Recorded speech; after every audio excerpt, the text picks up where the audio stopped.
एक गांव के पास एक घना जंगल था जिसमें एक चालाक लोमड़ी रहती थी।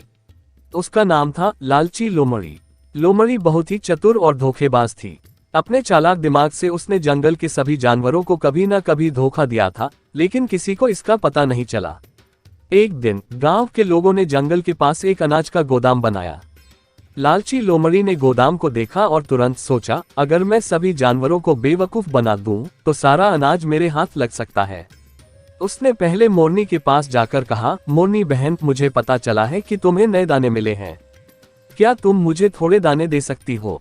मोरनी ने कहा, नहीं बहन, मेरे पास तो कुछ नहीं है। लोमड़ी बोली, अगर तुम मेरे लिए गोदाम से दाने लाओगी तो मैं तुम्हें एक ऐसी चूड़ी दूंगी जो तुम्हें सबसे सुंदर बना देगी। मोरनी उसकी बातों में आ गई और गोदाम से दाने ले आई। पर रात को मोरनी अपनी आवाज खो बैठी, क्योंकि उसने लोमड़ी के दिए हुए दाने खा लिए थे। फिर लोमड़ी ने बंदर को बुलाया और उससे कहा, बंदर भाई, अगर तुम मेरे लिए गोदाम से अनाज लाओ तो मैं तुम्हें एक ऐसी जड़ी बूटी दूंगी जिससे तुम सबसे तेज कूद सकोगे। बंदर ने भी लोमड़ी की बात मान ली और गोदाम से अनाज ले आया। लेकिन उस रात बंदर अपनी कूदने की शक्ति खो बैठा, क्योंकि जड़ी बूटी जहरीली थी। इस तरह लोमड़ी ने एक एक करके सभी जानवरों को धोखा दिया और सारा अनाज अपने लिए इकट्ठा कर लिया।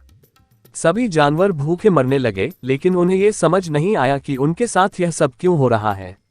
एक दिन एक बूढ़ी कछुआ ने देखा कि सभी जानवर उदास हैं। उसने सभी से पूछा, तुम लोग इतने दुखी क्यों हो?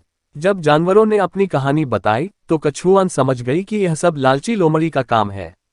कछुआन ने सभी जानवरों को इकट्ठा किया और एक योजना बनाई। उन्होंने एक बड़ा गड्ढा खोदकर उसमें पतली पतली लकड़ियां और पत्ते डाल दिए। फिर गोदाम के पास दानों का एक ढेर बनाकर रख दिया।